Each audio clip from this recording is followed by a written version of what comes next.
Happy Saturday, warm welcome back everybody to channel listening fans. It is that time again for another review with your third favorite host, Jason Manning. Now what do I have for everyone today? Today is going to be a Tannoy day. With me is this lovely 1978 T-225, or more lovingly appreciated as the Mayfair. So, without further ado, let's review the heritage of the Tannoy lineup, shall we? So, 1926, Guy R. Fountain, he creates a manufacturing company called Tulism.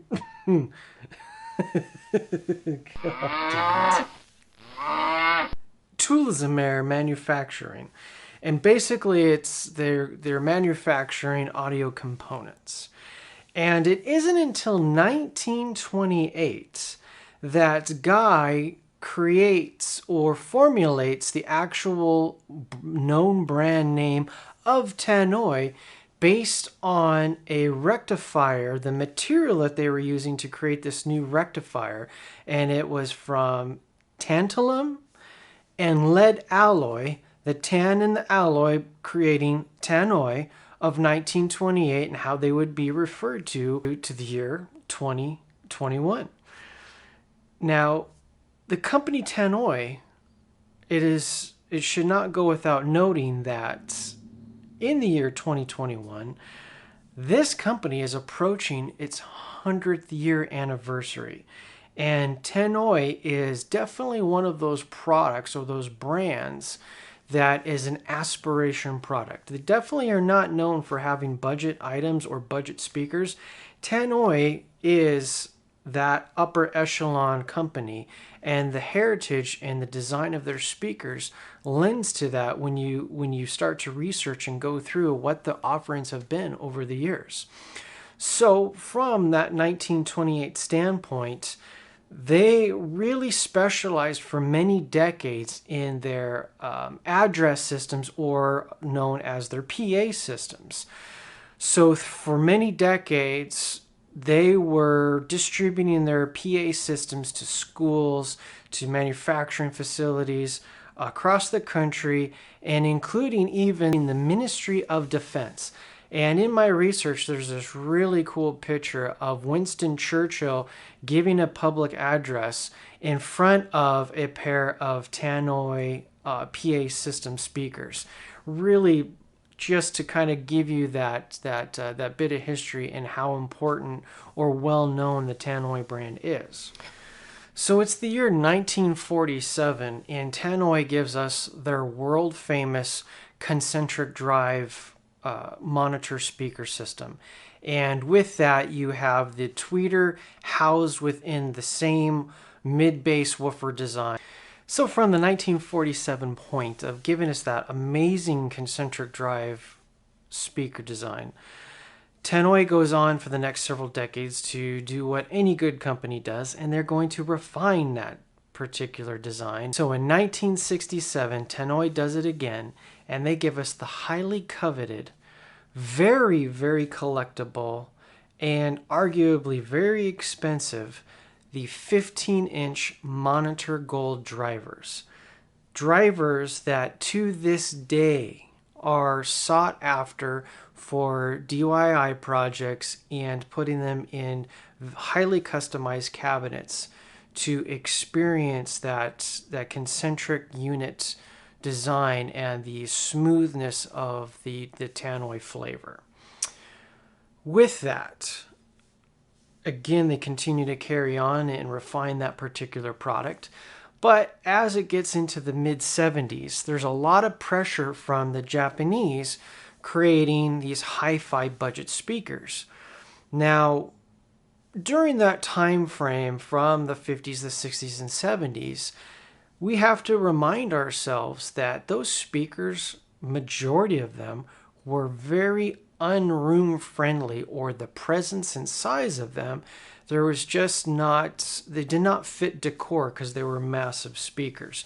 when you think about the Westminsters, when you think of the Klipsch K-horn, the La Scala, the Cornwall, the Bozaks, the KLHs, lots of those speakers at that time were massive, just huge speakers, and they were arguably also not the most attractive of cabinets to look at.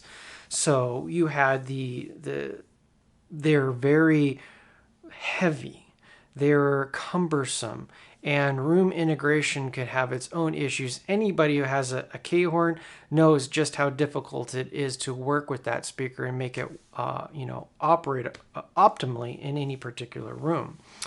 So with the pressure of the Japanese products coming in, smaller, more room-friendly, arguably maybe they were also more attractive, and there was that pressure again of, okay, we got to design something smaller. And so this is where it brings us to the T-Series. So for 1978, Tannoy says, okay, we're going to shrink it down and we're going to make a 10-inch version of our famous concentric driver and squeeze it into some smaller cabinets. And what you have is the T-Series with 4 different types of models. You have the 145, the 165, and the 185.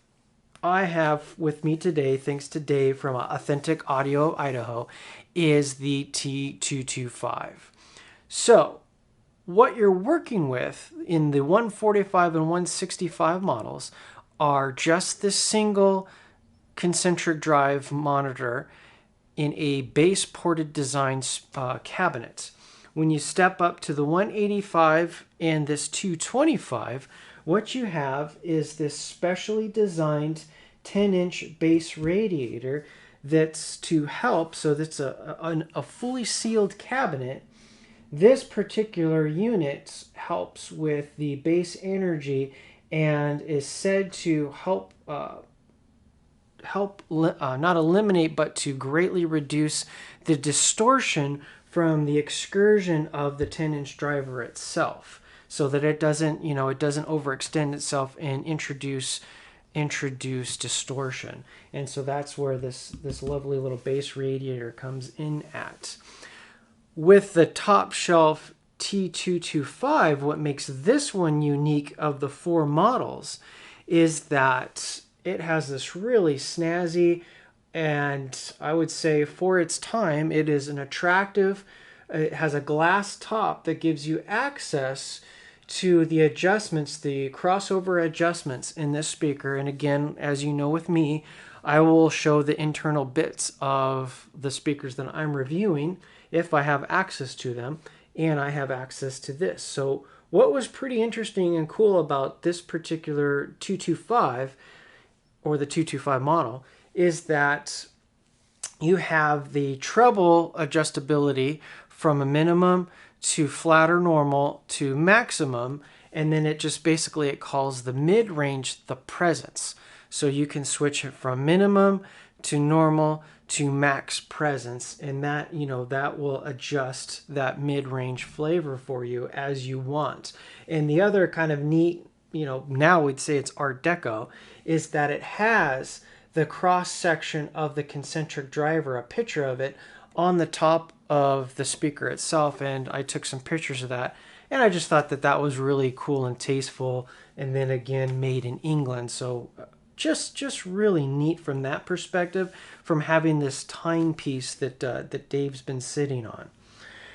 The cabinet itself, it is 9.5 inches deep, it is 14.5 inches wide, and that's not including this bodacious grill that it has. So it's 9.5 inches deep without the grill, or that extends out to 11 inches. And total floor to top, it's 28 inches. I have it up on this box because it actually sits rather low. And I'll get to that in a minute when it comes to the room placement in working with this speaker. The driver, the concentric driver that's in this, also has a unique property that when Tannoy had to downsize, most of their drivers are a paper Most of their drivers are of a paper pulp type. This is a polyolefin.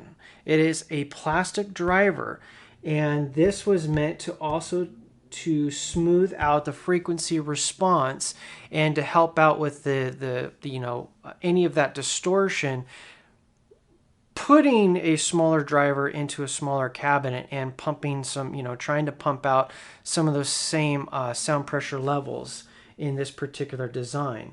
So with that, this has an inverted 2-inch aluminum diaphragm in the back, coupled with a 2-inch voice coil for the woofer. And that comes through what also they call the pepper top. And so there's this pepper top plug, kind of like, think, with Kefin, their tangerine phase plug. This is a ported plug with several holes in it, and it goes back to the tweeter. As it shoots through those ports, it smooths out the frequency response and the delivery, and so you have this coherent point source image. With the placement, it's suggested in their manual that instead of just 100% on access, that they want you to cross the speakers over to where the center stage will cross over just in front of the listener. So even a little bit more than on access is the expectation for the setup with this model. And the specifications are that it's 45 hertz to 20K, and it is a 1 watt 90 dB efficiency with they say it dips down to 6 ohms only, with a crossover that's set to a 3.5K. Now, what's interesting about that 3.5K, it is higher for the standards of the time for Tannoy, because if you look at any of their models that are available today, the Chavoy, the Eaton, the Westminster, they cross over all the way down to 1.8K. So just kind of an interesting note. Keep in mind that the way this crossovers is at 3.5K. My living with this speaker for the last week. And sorry, I also forgot to mention that the maximum rated power handling for this guy is set to 60 watts. Seems pretty modest when you look at some of the modern ranges of speakers of what they offer. So all 4 particular units, or all 4 models of the T-Series, are meant to only have a power watt rating or capability of handling 60 watts, and those are RMS watts, mind you. It did pair very well with my 50 watt Unison Research Unico P integrated amp. Now that integrated amp, again, the one I reviewed several weeks ago, it has a tube front end preamp with a MOSFET power amp stage. And again, that is a 50 watts, very, very musical, and paired extremely well with these speakers. And I also did use the Peachtree from last week. For a few days, I put the Peachtree in, and that is the Deco 125 Sky, which is rated at 120 watts, and that is a Class D amplifier. How would I characterize these, living with these speakers for the week? So it goes without saying that when I reviewed the KEF 104s and I reviewed the AR12s, I've personally owned AR9s, audio acoustic research AR9 LSs for 2 years. One of my number 2 top favorite speakers that I've owned.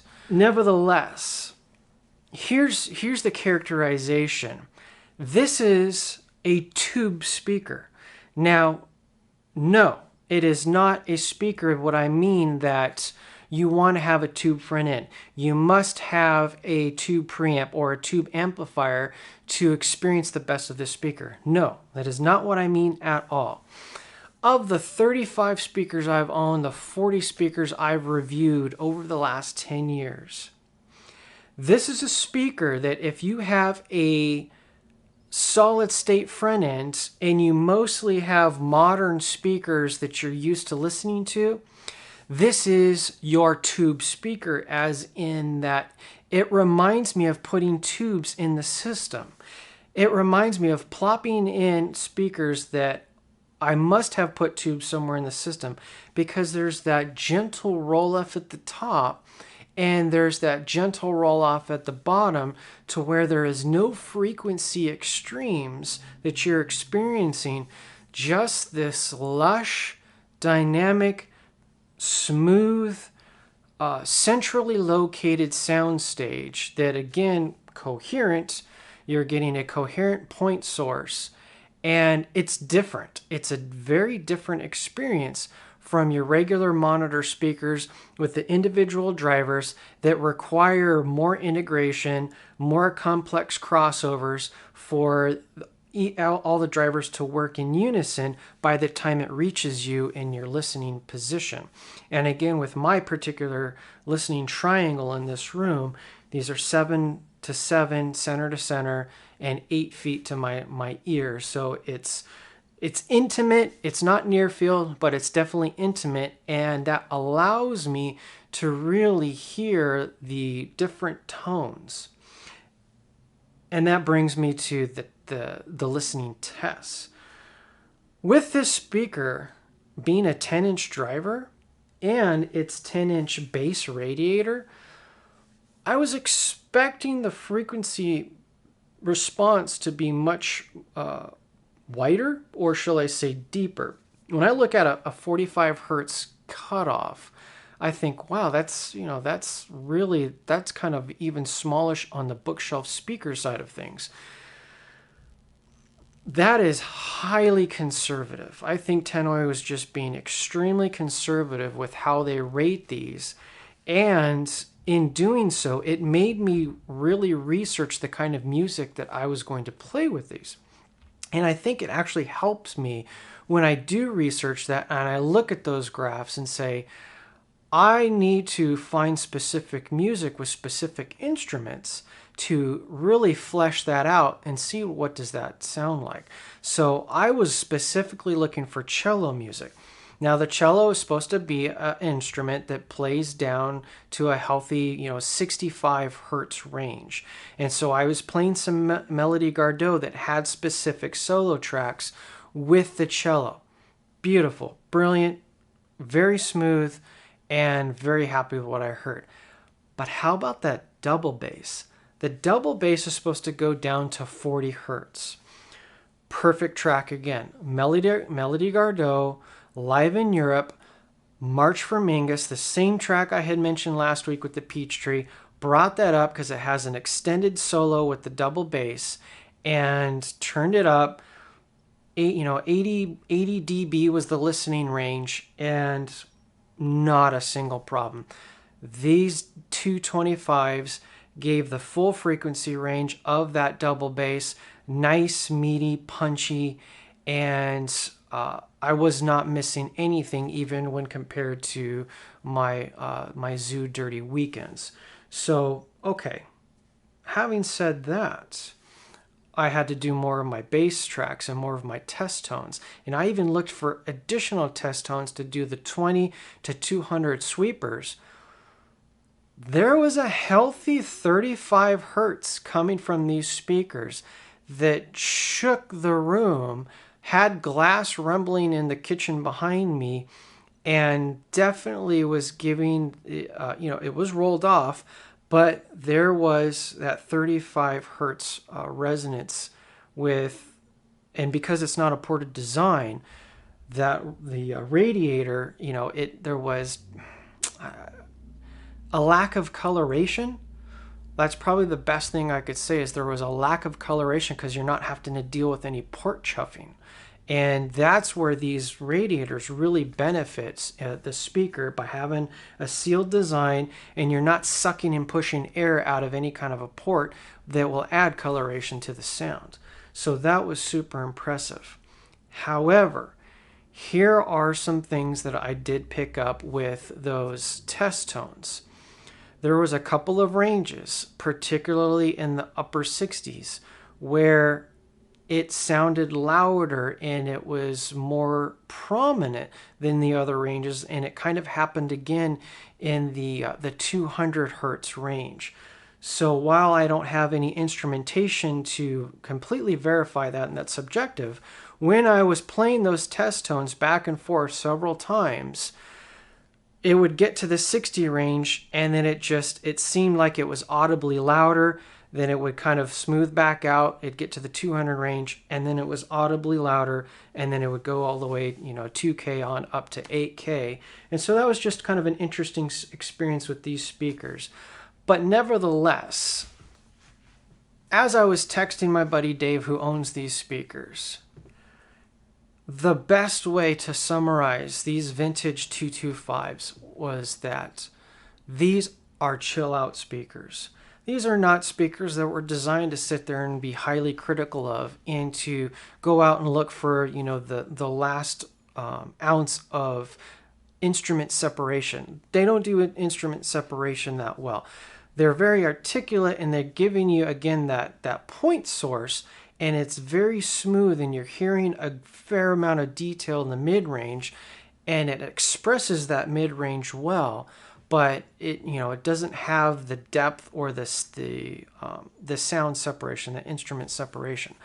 To me, listening to these speakers all week long, these are the ultimate chill out speakers. These are speakers that don't ask you to push them, but at the same time, you're really enjoying them. And that, interestingly enough, when looking at the history and the heritage of Tannoy, with some of the pictures I will share with you, one of my favorite tracks, or I should say one of my favorite compositions or movies, is Blade Runner.